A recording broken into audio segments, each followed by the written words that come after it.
If I can have your attention, please, we need to do a couple things. First thing I would like to do is introduce your current 2019 Board of Regents for your Harper Woods Grosse Pointe chapter. Chase Wakefield, who is not here. Michelle Augusta, stand up please, or wave. Yeah, okay. Anne-Marie DeRozier. Charles Krasner. Joe Lito, I know couldn't make it. Let me see. Suzanne O'Brien, I know she was tied up. Jimmy Saros. Jimmy couldn't make it, my apologies. And Nathan Steiner. Yay, Nathan. When we redid the board bylaws last year, we also allowed for 3 individuals from each chapter to have a seat on the board of directors. That way we made sure that your voice at the chapter level was heard at the association level. And I would like to recognize Michelle Augusta, who is one of our 3, again, who sits on the board of directors. Joe Lito and Chase Wakefield are the other 2. If I can now mention our 2020 directors, you'll be surprised to know it hasn't changed much.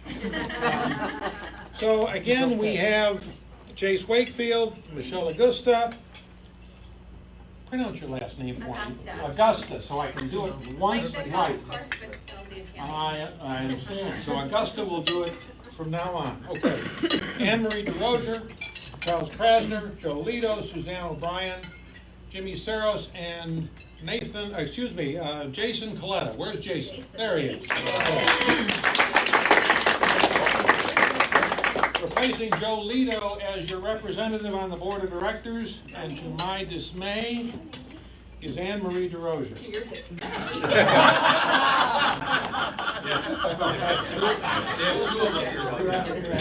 We need a bylaw provision that says you can't have 2 people with the same last name.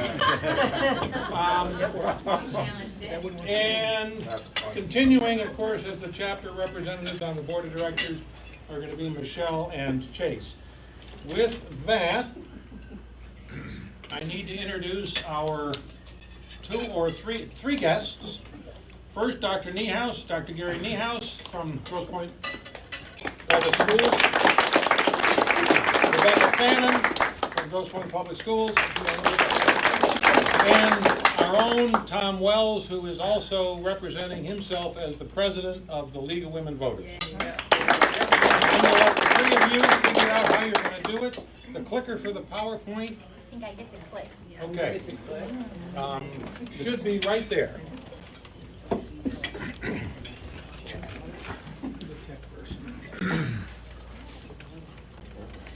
Well, thank you for inviting us today. Great opportunity for us to sit down and talk with people that are in our business. We rely on you to sell houses across homes across Grosse Pointe and Harper Woods area, and it makes a big deal to us as to how many you sell. And hopefully, from my vantage point, I hope you're selling to a lot of families that are bringing kids in. But in the meantime, we appreciate the relationship we've had with the Board of Realtors. We've established that back when Bob and I kind of came in at about similar time frames, and we spent some time together, talked about what our common interests were and where we were with the kinds of things we wanted to get accomplished. And so what I wanted to do today is just real quickly take you through some of the things that are important to us, and I think important to you, because you are selling homes, and when you're selling homes, you're doing what we do. And very honestly, I am proud to be the superintendent of our school district. It is an honor, and yes, it is a tough job at times, but at other times it's very rewarding. And the reason it's rewarding is because I work in one of the top 4 school districts in the state of Michigan. Grosse Pointe, when I got here, there was this rumbling about, well, we must be falling down, or we're not doing our job, or we're not where we need to be. We've stayed in that top 5 all my 5 years here. We're going to stay there in the future as well.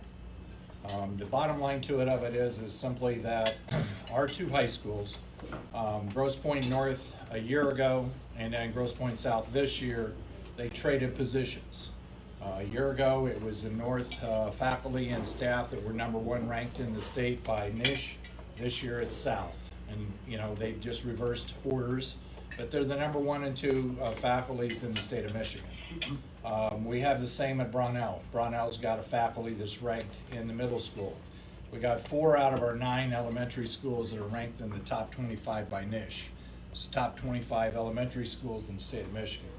Our 2 high schools are ranked in the top 25 as well.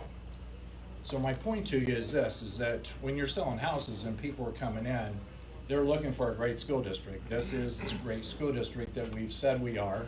We're gonna continue to be. And part of what we want people to know is that when you come into this district, there's expectations. And one of the great parts of that, and I wanna, before I go to the next slide, just when we hire a teacher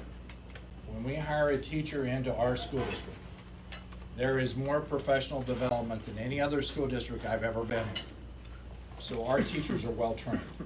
Not only are they the brightest and best that we bring in, but they're also trained. And trained means what? Well, that means Monday morning late starts. That means weekly or monthly faculty meetings. That means other things that go on with them. Our faculty members expect our newbies to pick up where they need them to be. And they expect them to do that in very short order. As an example for myself, since I've been here, this is my 5th year, I've replaced over 60% of our administrators in the district, mainly by retirement, people that have moved on to different places. We've been able to bring some of the best young leaders, administrators into our district of any place I've ever worked in. 8 out of our 9 elementary principals are brand new. I hired all 3 of our middle schools. I've hired all the assistants and athletic directors of both high schools. So when you talk about, you know, what's going on in the district, my legacy will end up being the people that I brought into the district. Faculty-wise, because we've got some great faculty that have moved in. This is the only district I've ever worked in where we've had, I think in my 7 years, we've had 7 Michigan Teacher of the Year. When you're looking at Teachers of the Year across the state of Michigan, you're going, oh wow, that's a pretty big deal. But Angie DeForest was the Teacher of the Year, the Counselor of the Year in Michigan this past year. And Steve Cosmas from North was our Chemistry Teacher of the Year, Michigan Chemistry Teacher of the Year. And each year we have someone that fits into that category. When I got here, we talked about 1GP. And wanting to get our arrows aligned. We had an awful lot of schools, a lot of programs, a lot of different things going on. What I really emphasize is we got to do this together, guys. We got to be 1GP. So when I talk about our math curriculum in elementary school, we adopted the Everyday Math program, but behind the Everyday Math program, there were some 15 to 18 different software programs we were using to supplement our math programs. It didn't make sense. A parent in one building may be using one, another classroom using another. So we've adopted it. We've adopted Freckle. We've adopted a program that crosses all 9 buildings that everybody can access and everybody get into. Lexi is another one on the reading side. So what we've tried to do is look at our curriculum and say, we want to do this across the district, not just in individual buildings. The other piece of it is when I first got here, there was a lot of rivalry. Rivalry among elementary schools of who was the best and who was the brightest and who had the most stuff going on. What I found is that now the new crew I have is very collaborative, very supportive of one another. They're very much wanting to be cooperative. They've helped one another get aboard, and they've helped one another figure out the issues and problems. The other piece to this is, yes, we do want to be 1GP, but we also believe that we have to have some kindness matters going into this. And kindness matters because our Friday luncheon with community leaders is all about the amount of service we're doing across our district.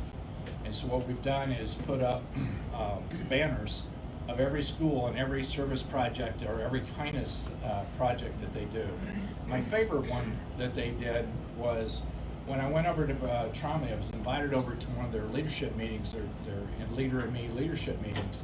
And when I got there, what I found was that the Tromley Student Association had raised enough money to be able to buy per part a buddy bench. And a buddy bench is, for those that you don't know, that's when you go outside, you need a buddy, nobody's playing with you, you go over the buddy bench, there are people assigned to go to the buddy bench, pick up that person, that student, to make that happen. Coats, clothing, different shoes. Rebecca's into clothes for the homeless. We've got stuff going on constantly with our kids, thinking about Grosse Pointe, but thinking about the bigger world. And we want to make sure we're trying to teach kids to be kind to one another, but also be kind to your neighbors and then kind to other people coming in. There's two things I don't have any tolerance for. So I told my faculty at the beginning of the year, I have two things I don't have any tolerance for. And we've all sat around and talked about it. We've all had conversations about it. But I'm really sick and tired of our social media. And our kids, we acted very quickly this year. We basically have said we're not doing cell phones in the middle school, so it's off and out of sight now. We would like to do off and out of sight at our high schools. We just feel like the kids are on it, they're addicted to it, there's a stimulus that comes from it, and then there's an awful lot of bullying, awful lot of friendships, awful lot of likes, dislikes, this, that, and the other comments. Social media has been a very, very difficult thing for us to have any control over. Then we also have the videos. The videos of nudity, of threats, of people wanting to take one another out, this, that, and the other. It just makes for a very, very difficult time to live in. So if I could have our kids to put them away, if I could get our adults to put them away for a little bit at the same time frame, I think we'd be a better place right now, and we'd be in a better situation. The other thing that I have no tolerance for, and I know that I'll upset some people in here about this, but I have no tolerance for unsportsmanlike conduct. Last year, I was called out 4 different times for unsportsmanlike conduct between North and South. It started at the football game, went to the basketball game, went to lacrosse, and then it went to baseball. And I mean, it's ugly. We had our North-South soccer game last night. There were 2 red flags and should have been another red card in the environment. I don't want us to get into a position or a situation where we can't play night games because we can't behave or because we can't treat one another with respect. Yeah, we need to be competitive. We also need to be fair-minded about winning and losing. Every game, there's 50% of the teams that play on Friday night, 50% on Fridays and Saturdays, 50-50, half win and half lose. And we all get upset when we lose, but we have to be respectful of who we lose to, particularly when we play Little League Baseball, we go to scouts, we go to church, we go to school, we spend time with other people in Grosse Pointe. There's no reason for us to be that way. And in fact, I've even emphasized it to our athletic directors and our coaches, trying to get it down to our players. We actually had some positive coaching stuff that we did with our parents and the back to school nights, just getting kids and parents and people to behave when they get to an athletic event. And if we ought to be setting the example as Grosse Pointers, and we ought to be able to play against one another without having issues. We started our year with a heavy emphasis on relationships, and most everybody knows that kids relate to their teachers, teachers relate to their kids. We were in our Angst meeting the other night, where Angst was a documentary that we did that was supported by our community to show to all of our middle schools, and it had a lot to do with the social media vantage point. But relationships are very important, and one of the things that's changed in my day and time as an administrator is the factor that many of our teachers and sometimes our principals know things about your kids that they don't necessarily want to tell you because they're not sure how you're going to react to it. And sometimes you need to be told those things so you can begin to think about how this is going to play out later in life. And so one of the things I talked to the parents about the other night is listen to people when they come to you and say, your son, your daughter, your child did something they shouldn't have done. We all make mistakes, we all have issues, we all have problems.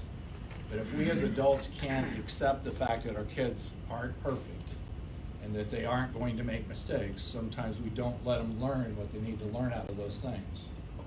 And so, as a school district, we're having parent-teacher conferences tomorrow and the next night. And in those parent-teacher conferences, there's a lot of information that our teachers know about these kids that we've got in their classrooms. And parents ought to be bold enough to say, is there anything I need to be working on? Is there anything I need to know? Is there anything that you would like to tell me? I'm ready to listen to what you have to say. And equally, we take it from parents and let parents tell us what they think. We ought to be able to do that, a reverse relationship. Best school year start ever, and it's because we've spent a lot of time in this area. And then those are just further celebrating the 1GP stuff. I've got Musa and Kate, both my high school principals, that spend a lot of time together. In fact, tomorrow, we've got the 2 principals, the 2 athletic directors, and 2 football coaches talking about what the North-South football game is going to be all about.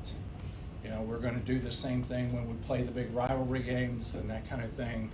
We're going to bring people together, have the conversation. What are our expectations? What do we want? We know there's going to be a winner or loser. But what do we want for the kids so they have a great environment? Go ahead. All right. Here's what we need to talk about. I've told you all the great things that are going on in our school district, and I haven't even started to take you all the way through them. People get me started, and I can't stop on all the things we got going on in our district, all the positive things that are going on. It's been tough getting through the last 8 months, 9 months now with regard to reconfiguration and that type of thing. But I'm here to tell you that we have got a couple ballot issues up. We've got the hold harmless, and we've also got the sinking fund. And let me describe to you what the hold harmless means to us. What it means to us is we get, and I'm going to show you here in a slide in a little bit, this year we will get $10,242 per student from the state of Michigan. Back in the day, $485, back in the day when Grosse Pointe taxes were paid, they were paid pretty much directly to the school district. When we put the Prop A in, now our Grosse Pointe taxes go to the state, and the state redistributes those monies back to us. So every student that we have in the chair, in the seat, count day was last Wednesday, is what we get paid from the state. We're the highest, we have the highest foundation level of any school district in Wayne County. We will have one of the top foundation levels, and probably would be in the top 25 in the state of Michigan. So you're going to say, Dr. Niels, what does that really mean? It means we have about roughly $2,000 more per student than other school districts in the state. And the reason we have that is because we have a hold harmless. Back in '85, they allowed us to put the hold harmless millage in to be able to not take away the money that we were already generating. So if you take away 25% of our budget, and/or you take away that difference between what we get and what the foundation level is, roughly $2,000 a student. In essence, what you're doing is taking away our school district. You're taking away our chance to recruit the best administrators, the best teachers, the best employees. You're taking away the opportunity for us to have the programs we have currently. We just can't afford to have all those things, and we won't afford to be able to keep moving forward if we take $25 million. Our budget roughly is $110 million or $100 million to $110 million, depends on the year. So you take 25%, that's $25 million out of there, and then we're left with what's left. And we did our part of talking about possibly taking $3 million out with regard to closures of schools, and how painful that was the last 6 months, try to take $25 million out. And 85% of our budgets are spent on people and benefits and retirement.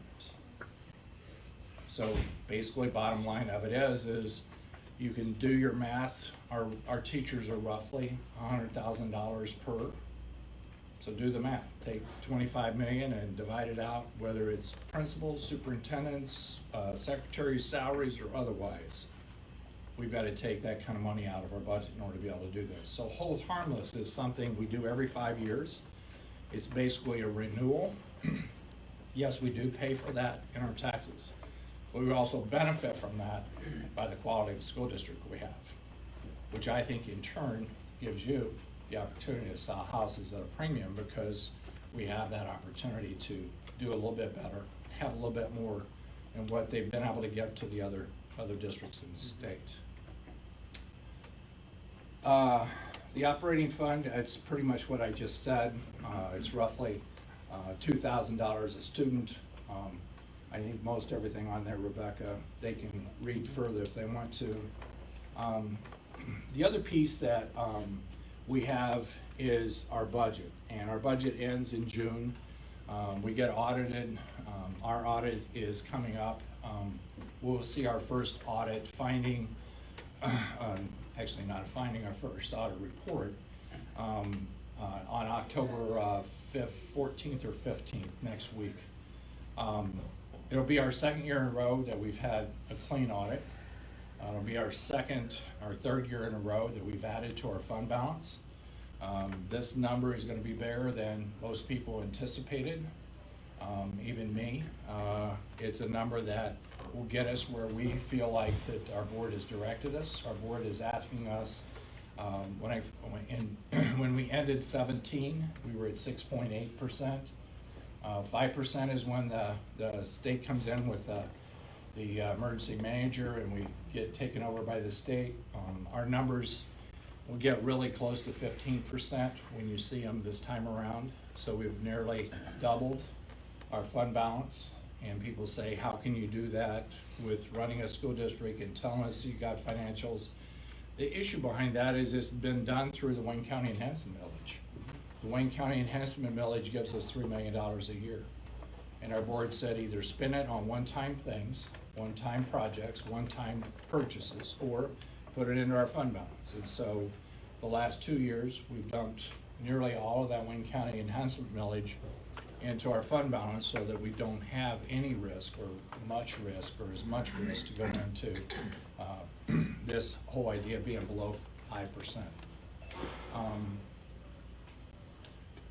Again, I think a lot of what's up there, Rebecca, what else am I missing up there? I would just emphasize that we have a balanced budget. We continue to, by law, have a balanced budget. Right.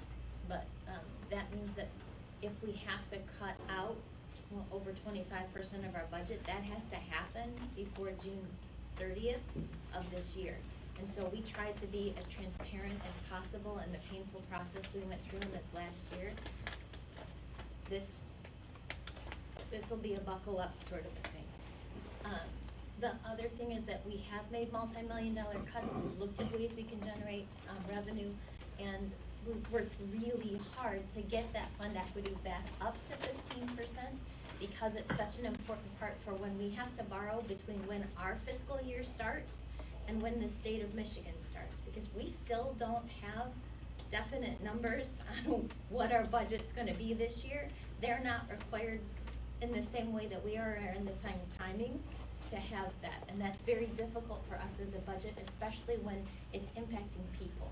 And we've already got our staff in place for the year, so there are things that we can't do to fix it. So when you look at some of the other slides, like when we look at when things dropped, this cut in between 11 and 12 was right around this time frame.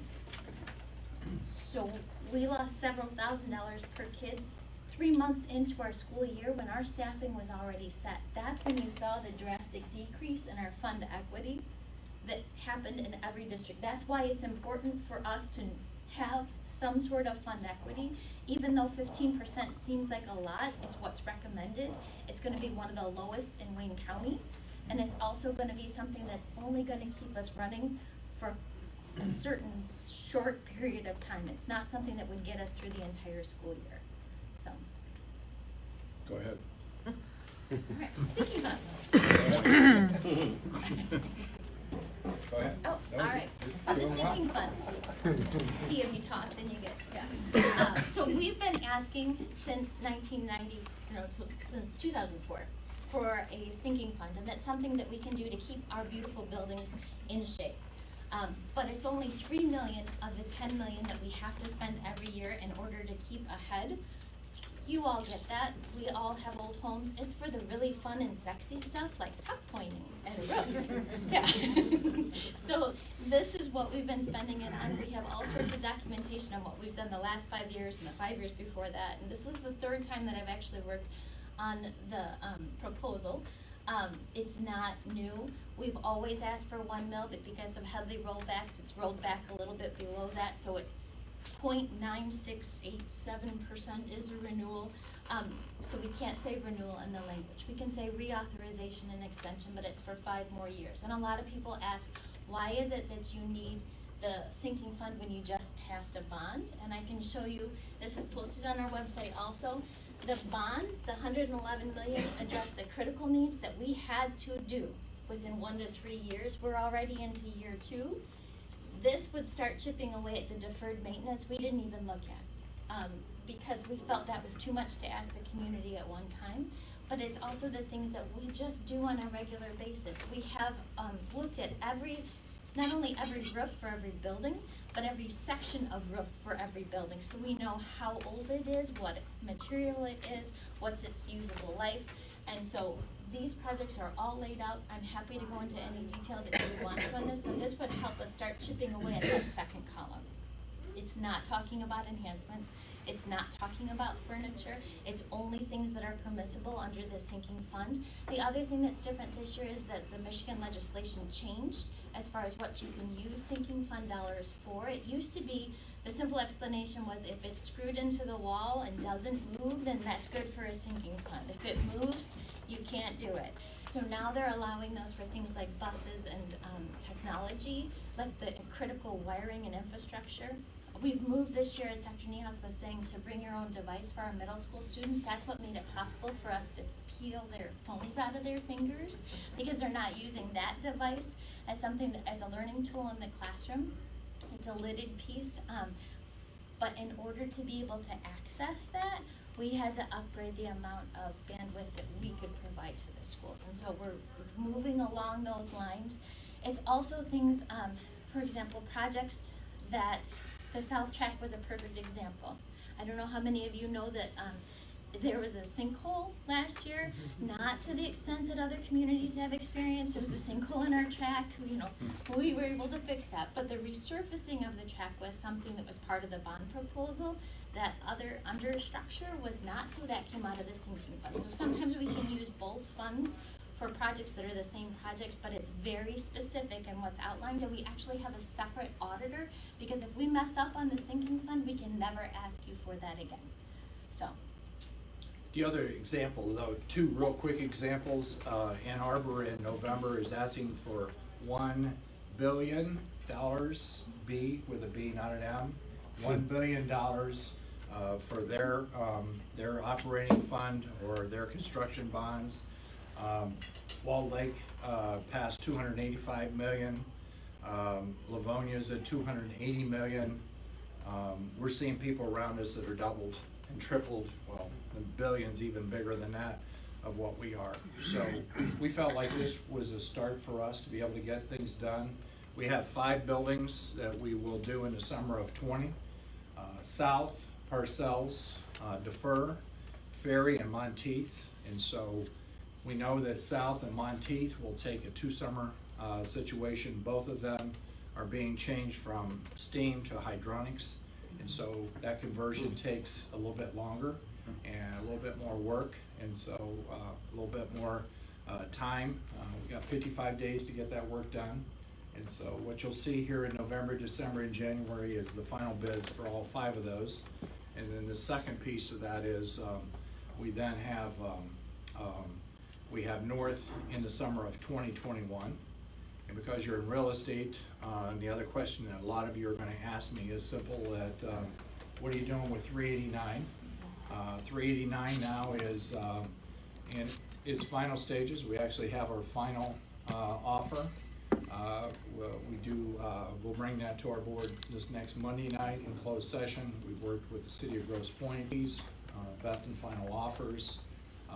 That property will turn into basically rentals for the building itself, townhomes on the backside of Notre Dame. And so, thinks they got enough for the property.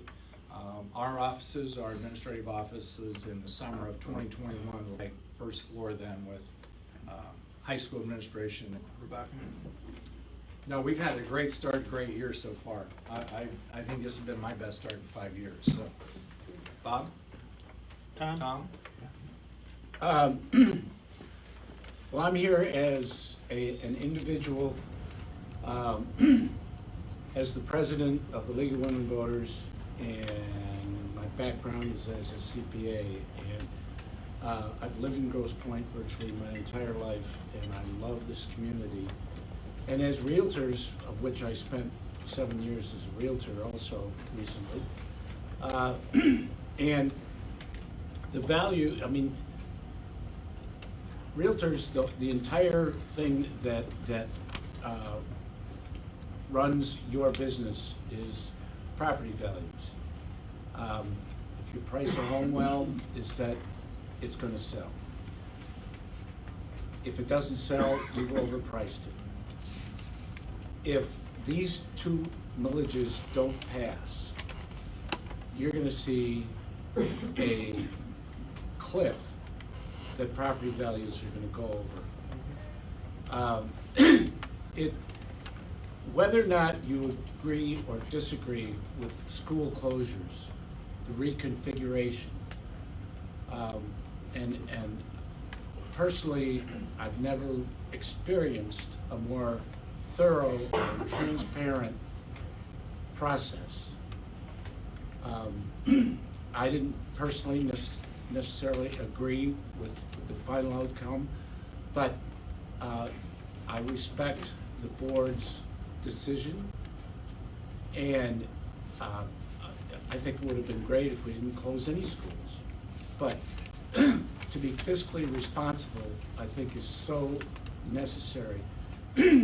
One of the things that has impressed me so much with this administration since Gary came in 5 years ago, and I've been working with him about the last 3.5 years on various projects back and forth, is what he's done for the school district. He should be commended for that. Some of the divisiveness that is so rampant in our society today, as realtors, we have to resist that on the basis that home values are what drive your business. And if you want home values to continue to grow, to continue to be the Grosse Pointe that we all know and love, is that these millages must pass. With that, I'll see if we got any questions in the room. One question. Somebody needs to ask the first one, then we'll be fine. I'll do first. I deal with a lot of seniors who don't have children anymore.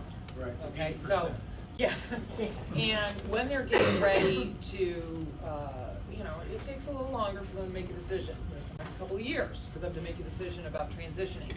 But what they continually say is, I don't have kids, I'm not voting for this millage, how does this benefit me? Now, obviously, as real estate agents and brokers, we know how to respond to that, but I'm more curious how, what the district's response is to that, because you have your finger on the pulse of the parents, who have, our kids in the schools, but it's very different in dealing with, the rest of our population that says, why should I vote for a millage? This doesn't impact me, and we can do the talking points on home values, that goes right over their heads, because they're legal. So we need some more talking points specifically for that kind of mindset. I think two things. People my age, the one thing they want, is to bring their kids back to Grosse Pointe. So one of the things we have an awful lot of kids that grew up in Grosse Pointe that left, that are now back. And so they become neighbors, they become friends, back with friends they had. So the point of it is, if you want to bring your kids back, you want to bring them back to the Grosse Pointe that you know. And so I think the point that I would make to someone that says, why do I care? Well, home values are one thing, but stop and think about, just show them any district you want to show them, and show them what school of choice means.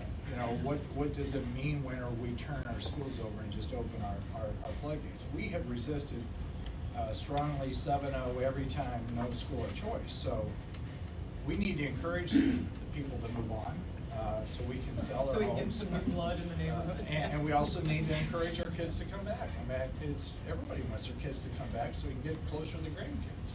I mean, and we are a neighborhood community. That's the way we grew up, and that's the way we want our kids to grow up. And we want our neighborhoods to stay safe, and we want kids to be able to play on the streets and do the things they normally do. So part of this is they'll want to come back, even though they sell their house. They're going to want to come back to the country club, or they're going to want to come back to church, or wherever they come back to, and they're going to want to see and know that most everything around them is at least better, or hopefully as well maintained as possible.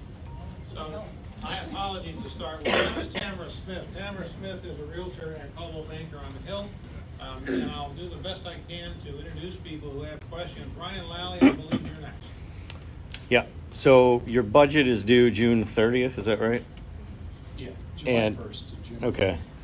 And I mean, you guys all probably know better than me, but let's say about 800 home sales a year, and 50% of those home sales are done probably May 1st to September 1st, I don't know. How does the housing stock changeover after the budget's due affect the forecast for following years? Especially like you said, more and more people, I've lived here 3 years, but my wife moved back to raise our daughter. More and more people in the past 30 years are moving back here to raise their families. So how does your budget being due so early before enrollment starts and before half the home sales occur?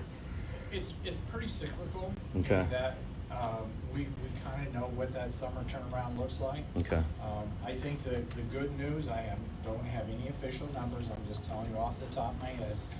Ryan, you've been involved in a lot of our Blue Ribbon committees. We've told people over the years we've been losing about 100 students a year.